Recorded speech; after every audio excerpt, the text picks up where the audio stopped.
I am JuYong in KAIST. My topic is Sub-THz band transmission technology for 6G communication. The contents are Fresnel region transmission, beamforming for mobility, and reconfigurable intelligent surface.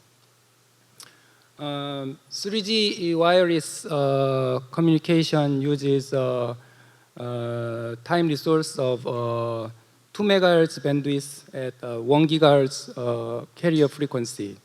The capacity was just 2 Mbps. In 4G communication technology, time resources was 20 MHz bandwidth, and the special resource was used where 4 to 8 antennas were used, which is called MIMO. We could obtain 300 Mbps.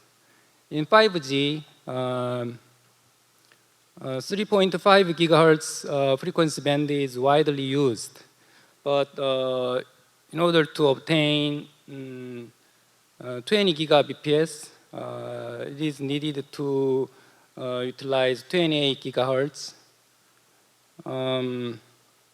We used time resources from 1G to 3G, 4G. We know that time and frequency have a Fourier transform relationship. Suppose that we have time resource T and frequency resource W. Then during the time interval T, we can send orthogonal sine functions where the frequency difference is 1 over T. This sine function can be transformed into sinc function in the frequency domain. Because the frequency difference is 1 over T, the sinc function, the corresponding sinc function is shifted by 1 over T. So if we have W frequency resources, then we can send T times W information. This is the story of time resource. 6G requires 1 Tbps capacity. Sub-THz band of 100 to 300 gigahertz is a candidate for 6G carrier frequency. Available bandwidth is expected to be 5 to 10 gigahertz. Then we need spectral efficiency of 100 to 200 bps per hertz. But 64 QAM and polarization can give just 12 bps per hertz. Then can you achieve the spectral efficiency of 100 to 200 bps per hertz? Yes, the capacity can increase if we utilize the special resource in the Fresnel region. In the line of sight environment, transmission region can be divided into 3 categories: reactive near field region, Fresnel region, and Fraunhofer region. In the reactive near field region, radiation wave is stored. In the Fresnel region or radiating near field region, different pairs between TX and RX antenna elements have different channel characteristics. So we can transmit a lot of streams simultaneously. In the Fraunhofer region or far-field region, all the fields arrive in the same direction. So we can transmit only one stream in the far field. Of course, if we utilize polarization, then we can transmit two streams. Let's investigate the relationship between transmitter field and receiver field. Green square is a transmitter antenna array, and orange square is a receiver antenna array. Alpha is the point in the transmitter array, and alpha prime is the point in the receiver side. Then we can, using Fresnel approximation, we can obtain the relationship between the TX field f sub 1 of xy and the receiver field f sub 2 of uv. Suppose that TX signal is S sub 1 of xy and RX signal is S sub 2 of uv, then S sub 1 of xy is transformed into F sub 1, and F2 can be transformed into S2. Then TX and RX signals S sub 1 and S sub 2 have a two-dimensional Fourier transform relationship. For clarity, we define some variables, x prime, y prime, u prime, v prime. Then S sub 2 and S sub 1 has a two-dimensional Fourier transform relationship. If we apply separation of variables, then in the horizontal direction, S sub 2, S sub 1h and S sub 2h has one-dimensional Fourier transform relationship, and in the vertical direction, S sub 1v and S sub 2v have one-dimensional Fourier transform relationship. We have the area of TX array is A1 times B1. The area of RX array is A2 times B2. The distance is R, and wavelength is lambda. Then TX space resource, as the TX space resource, the size of X prime is A1 over the square root of lambda times R. The size of Y prime is B1 over the square root of the quantity lambda times R. In a similar manner, we can represent the RX space resource. Because time and frequency resources have Fourier transform relationship, we can obtain the number of information of T times W, where time resource is T and frequency resource is W. In a similar manner, with the TX array resource, A sub 1 over the square root of the quantity lambda times R, and RX array resource A sub 2 over the square root of lambda times R, the number of modes becomes A sub 1 times A sub 2 over lambda times R. In planar array case, the number of modes becomes the area of TX array times the area of RX array divided by the quantity lambda times R squared. For example, in 150 gigahertz carrier frequency band, the wavelength is 2 millimeter. The distance is 3 meter. the area of TX and RX array is 20 centimeter by 20 centimeter, then the number of modes becomes 44. If we increase the size of array and decrease the distance, then this number can be increased dramatically. Then how to design special multimode? Traditionally, OAM, Hermite Gaussian mode, Laguerre Gaussian modes have been extensively studied in optics. But in wireless communication environment, we should need to consider RF impairment and user mobility support. In 5G, far-field beamforming has been carried out. But in 6G, we should develop Fresnel region beamforming technology, where multi-modes can be transmitted simultaneously. But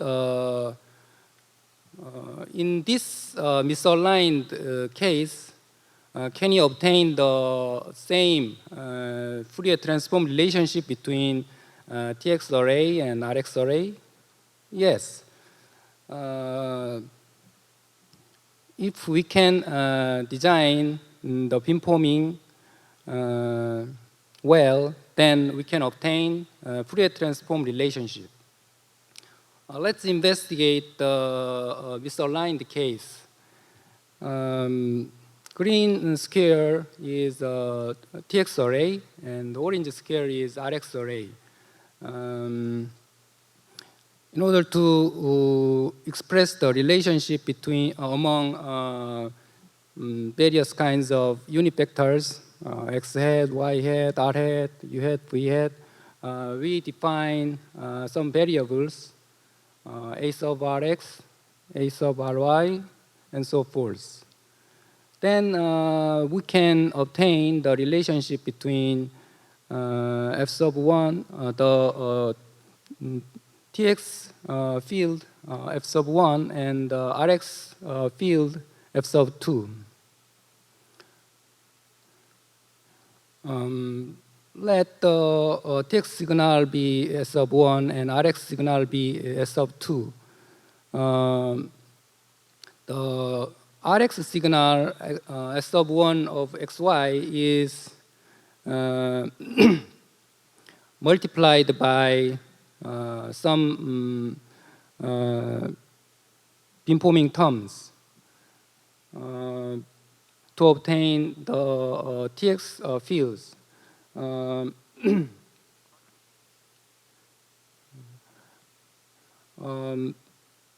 TX beamforming terms has two terms. The first term is a far-field beamforming term. The second term is a new one. The phase of exponential term increases as the distance from the origin increases. The received field F2 is multiplied by RX beamforming factor to obtain the signal, the RX signal S2. Then these two TX and RX signals S1 and S2 have this relationship, but these two signals don't have a Fourier transform relationship because the phase term in the exponential factor should be modified. If this phase is ux plus vy, then two signals have Fourier transform relationship.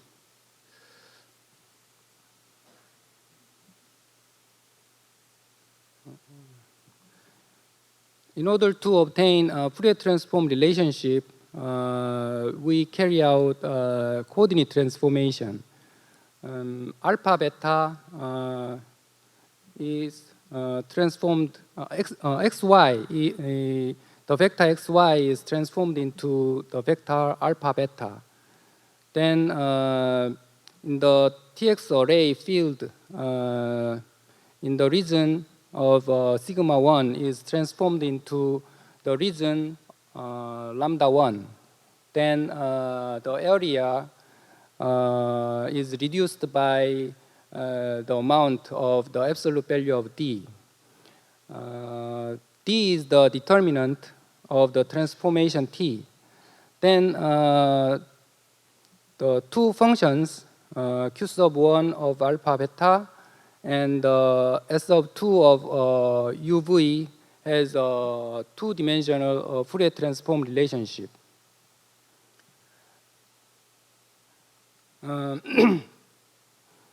With the TX array size, array area A sub 1 times B sub 1, SIB array area A sub 2 times B sub 2, the number of modes is reduced by the factor, by the amount of absolute value of D. This value is A sub UX, A sub VY. These values are less than or equal to 1 because these values are the inner product of unit vectors. So if TX array and RX arrays are parallel, then the absolute value of D becomes 1, and the number of modes we can transmit is maximized.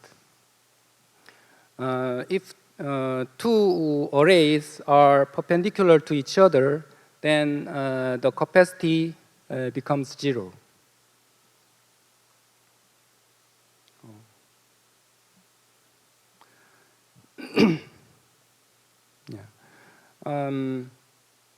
The configurable intelligence surface is attracting a lot of attention because it is believed to be to overcome the shadowing problem in non-line of sight environment.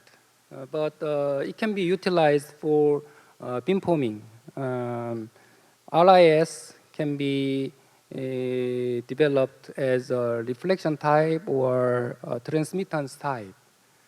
In order to utilize RIS as a beamforming solution, we should be able to change phases easily. RIS is being developed using meta surface. The principle is in the figure, orange curve is the phase characteristic according to the resonance frequency. We can move these curves by changing the resonance frequency. Then at the carrier frequency, phase characteristic at each element of the RIS can be controlled.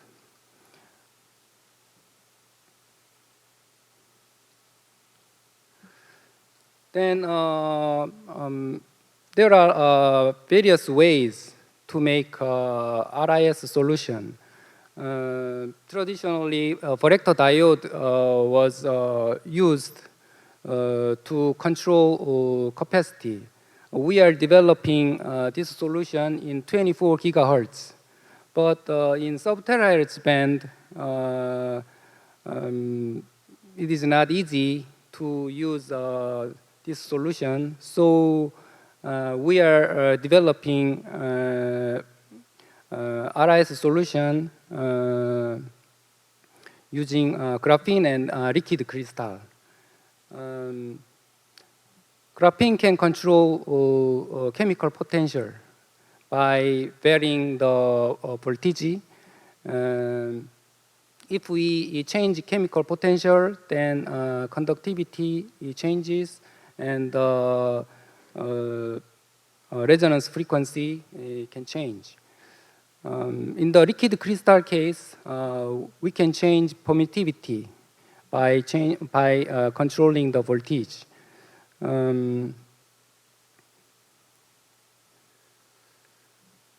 We developed RIS solution using correct diode in 24 gigahertz. There are base station and RIS and mobile device. As the mobile device moves, RIS can detect the movement of a mobile device.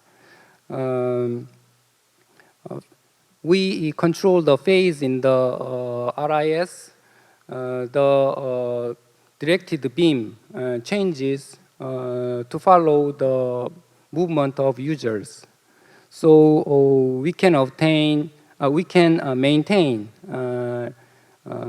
high SNR performance.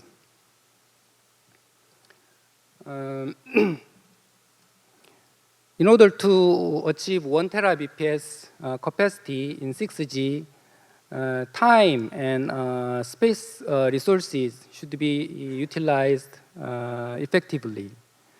In Sub-THz band, Fresnel region can be utilized as the special resource where the number of modes is determined by antenna array size and transmission distance. But beamforming is also needed to serve mobile users. Our